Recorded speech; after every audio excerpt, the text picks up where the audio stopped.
بانی P T I کی اجازت سنی اتحاد کونسل نے صدارتی امیدوار محمود خان اچکزئی کی حمایت کر دی۔ پاکستان پیپلز پارٹی کی جانب سے عاصم علی زرداری صدارتی امیدوار ہوں گے۔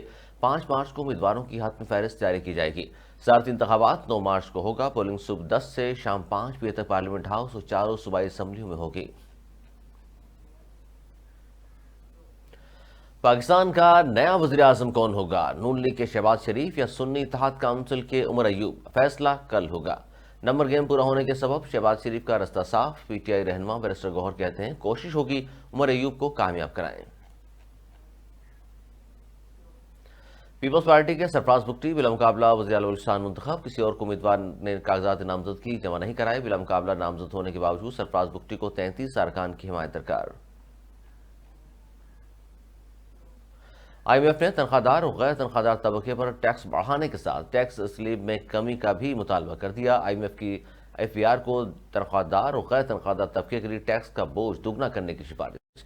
سلیبس کی تعداد 7 سے کم کر کے 4 کرنے کا بھی مطالبہ۔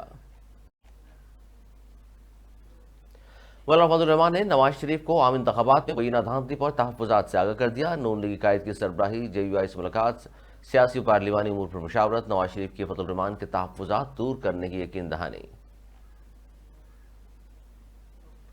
خیبر پختونخوا میں طوفانی بارشوں نے تباہی مچا دی۔ مختلف علاقوں میں چھتیں گرنے سے 7 افراد جاں بحق، متعدد زخمی ہو گئے۔ جاں بحق ہونے والوں میں 5 بچے بھی شامل۔